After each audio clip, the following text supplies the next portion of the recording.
How can understanding Nietzsche's Amor Fati change your life? Today I'm going to show you how to fall in love with your life so you can overcome any obstacle and create the life that you desire. Keep watching.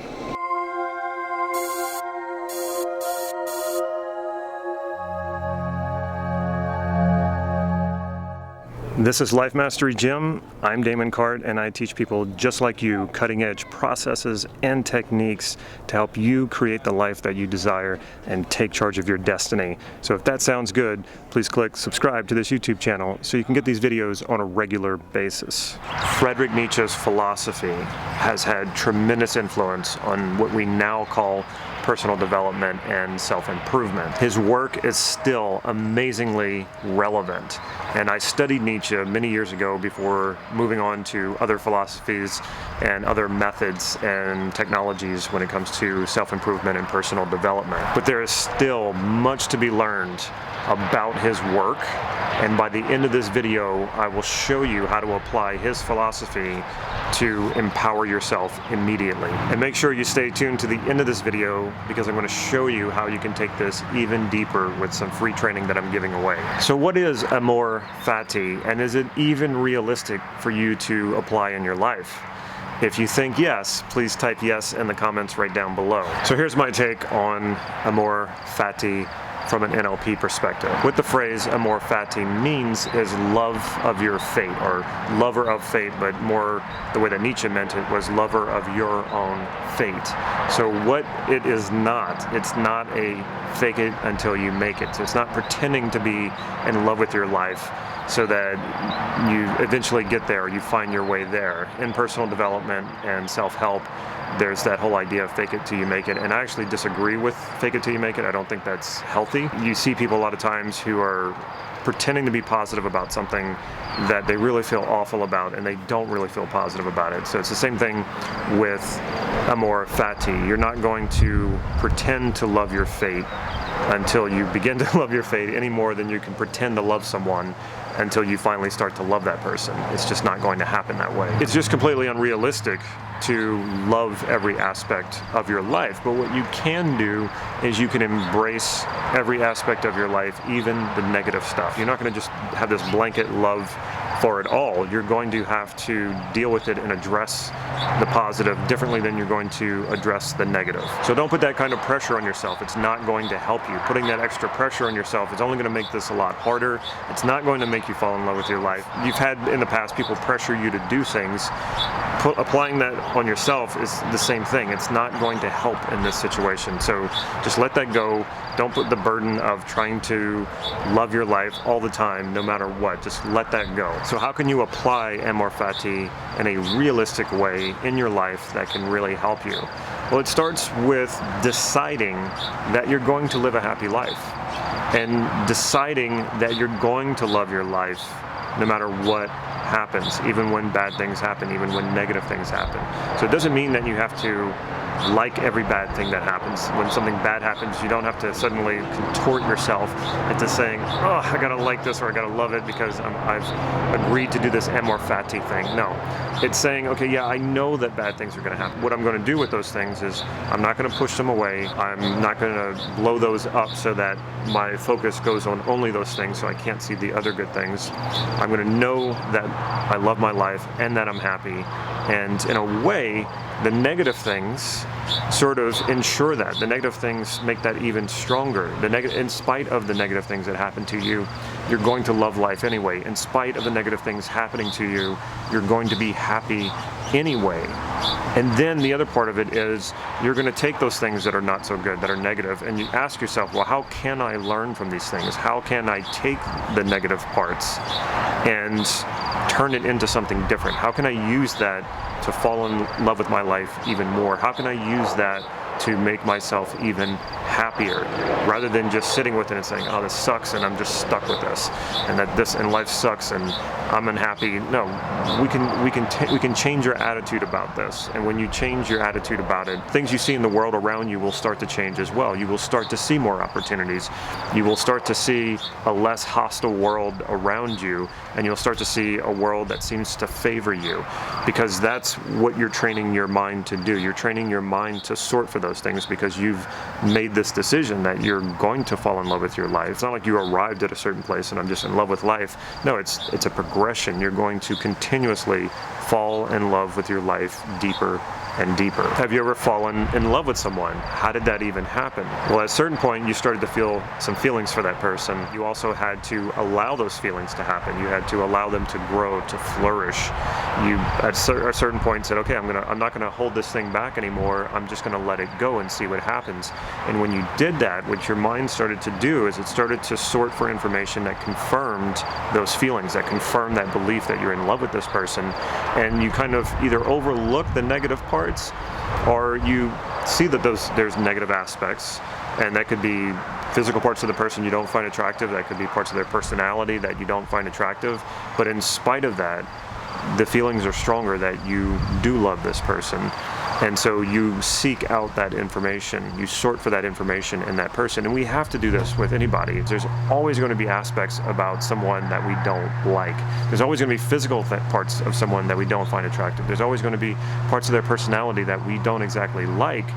So we can't say, oh no, I have to pay attention to those parts and I have to address them, I have to focus on them, or I have to put my attention on them. Well, if you do that, you'd never fall in love, or you would fall out of love very quickly, because there's always going to be those parts that don't work for you.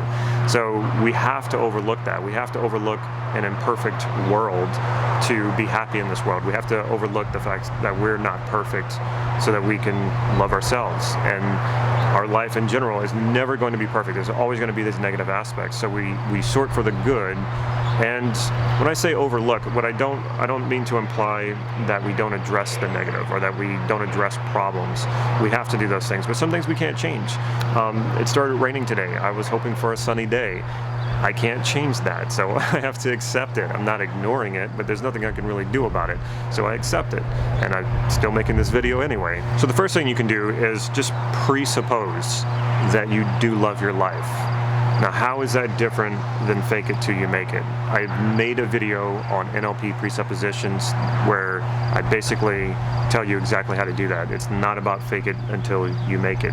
Presupposition is different, and presupposition is very powerful. So start off by presupposing that you already love your life. And by the way, I will link that video on NLP presuppositions to this video as well. Now that you're presupposing that you do love your life and that you are in love with your life and you're in love with your fate, now start sorting for that information. Start collecting these experiences that you've had that support this presupposition that you love your life. And you don't want to just look at experiences that you love and the things that you do, the activities that you do that you love. You also want to think about the people that you love, because they're a part of your life, and it's not necessarily caused by them. You're projecting that love onto them. So that's coming from you. So you can collect these experiences to confirm that you do indeed love your life by just by accessing the many hundreds, if not thousands, of experiences that you've had that you've loved. It doesn't have to be of being in love. It has to be just experiences that you love. You've had many of these experiences. Don't tell me that, oh, I've never had any experience that I've loved. Not true. You wouldn't even know what love is if you didn't have those experiences. So access them. Start bringing them in. See how many you can hold at one time, in one space. Now look at the things that you don't like, even the things that maybe you hate in your life, and look at them and ask yourself, is there something you can learn from this? Ask yourself, what value do these experiences that you don't like have in your life? Because they actually do have some value, otherwise you wouldn't even remember them. So if you have a strong feeling towards something, chances are there is a very positive value lurking underneath the negative feeling. So start accessing those feelings that you don't necessarily, or the experiences you don't necessarily like, or the things in your life that you don't like, and ask yourself, what is the value in these experiences? When you do this, you train your mind to find the value in everything that happens in your life. And when you start doing that, your mind will automatically start to do this. It will always be looking for the value. And so it kind of looks past the not so good part, because there's always going to be things that you don't like. Just accept that right now. But what will start to happen is your mind will start to be trained on finding value. So even when something doesn't feel good, you will look for the value in it.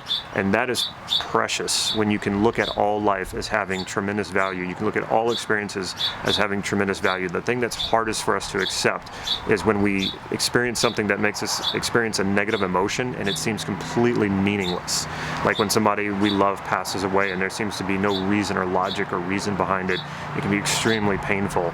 So look for the value in all of the things in your life that you don't necessarily like, but of course look for the value in all the things that you do like too. Don't overlook that as well. Nietzsche was perhaps one of the first philosophers to really go in depth about value and values, reevaluating your values, understanding the value that you see in things, that nothing really has an inherent value, that we're always projecting value on our experiences, we're always projecting value on objects and on people, and really taking the time to evaluate that and always sorting and looking for that value, because it's always there, because we're projecting that. We're projecting meanings all around us all the time. Even things that we would consider meaningless, we're still projecting meaninglessness as a value onto that thing. So the more you start to understand this, and the more you start to understand that it's coming as a projection from you, you start to realize that you have much more control over this than what you think. It's not like life is just happening to you and throwing negative experiences at you or throwing negative people at you. You start to realize, well, this is the meaning you're making of those experiences. It's the meaning you're making of those people. And if you're making that meaning and you're projecting that meaning and it's coming from you, then you can change it. And this is the most empowering thing I could possibly teach, and because it's one of the most empowering things that I think Nietzsche taught. This is me basically passing on what I think is the most powerful, most empowering lesson that he taught us. So now you know how to sort for information that creates value in your life. But what you don't know is how to elicit your deepest unconscious values, which is driving your every decision. So that's why I created a 4-part video series. In the very first part of the video, actually the second video, I go into how to elicit your values. And when you know what that is, when you know what those values are, those deeper unconscious values, you then know what drives your decisions. You then know the projections you're making and the meanings you're making about everything that happens in your life. So you want to make sure that you get your hands on this training so you can learn how to do this. So how do you get these videos? I put a link down here in the description. You just click on that link and you get access to those videos. You get one a day for 4 days. I'll also put it in the comments right here below and also link it to the card in this video as well. So how do you find value in your life, even in the things that you don't like? Let me know in the comments section below. And while you're at it, don't forget to get your free videos. If you found this video helpful, make sure you subscribe to this channel and hit the like button. That lets me know that you want more videos like this one. And if you can think of a friend of yours who you think might find this video helpful as well, make sure you share it with them. Take care.